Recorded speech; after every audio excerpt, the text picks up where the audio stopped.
एक अदद नाली के गंदे पानी की निकासी को लेकर नागरिक परेशान। नाली का गंदा पानी दीवारों को कर रहा क्षतिग्रस्त। पालिका की निगाह नहीं जा रही इस तरफ। स्वच्छता के नाम पर हर महीने लाखों खर्च के बाद भी बीमारी का शिकार हो रहे वार्डवासी। नमस्कार, मैं अनीस अख्तर, आप देख रहे हैं बढ़ता समाचार। गोपीगंज नगर पालिका परिषद के वार्ड नंबर 9 के नागरिक 2 दशकों से एक अदद नाली को परेशान। घरों का पानी बह रहा सड़कों पर। विकास की बात करने वाले पालिका अध्यक्ष व सभासद जब चुनाव नजदीक आता है वोट देने के लिए इस गली में नजर आते हैं, वादा करते हैं और भूल जाते हैं, जिसका उदाहरण नगर पालिका परिषद गोपीगंज वार्ड नंबर 9 का है। नागरिक पिछले 2 दशकों से एक अदद नाली की निकासी के लिए परेशान हाल हैं। बरसात के दिनों में उस रास्ते पर चलना लोगों के लिए मुश्किल हो जाता है।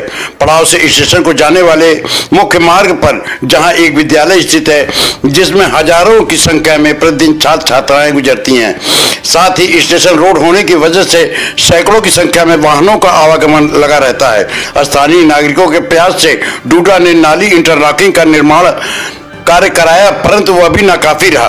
पानी की निकासी की व्यवस्था न होना भी मुख्य कारण बना।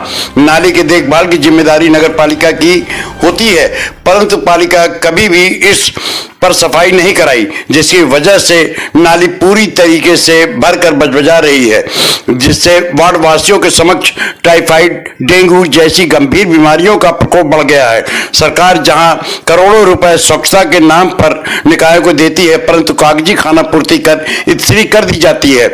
नाली के ऊपर उगे झाड़ जंगाल को इस बात का खुद ही अंदाजा लगा सकते हैं कि यह नाली वर्षों से नहीं खुली है, जिसको लेकर स्थानीय नागरिकों ने जिला प्रशासन से हस्तक्षेप कर इस नाली की सफाई एवं पानी की निकासी की मांग की है। नमस्कार, मैं अनीस अख्तर, आप देख रहे हो बढ़ता समाचार।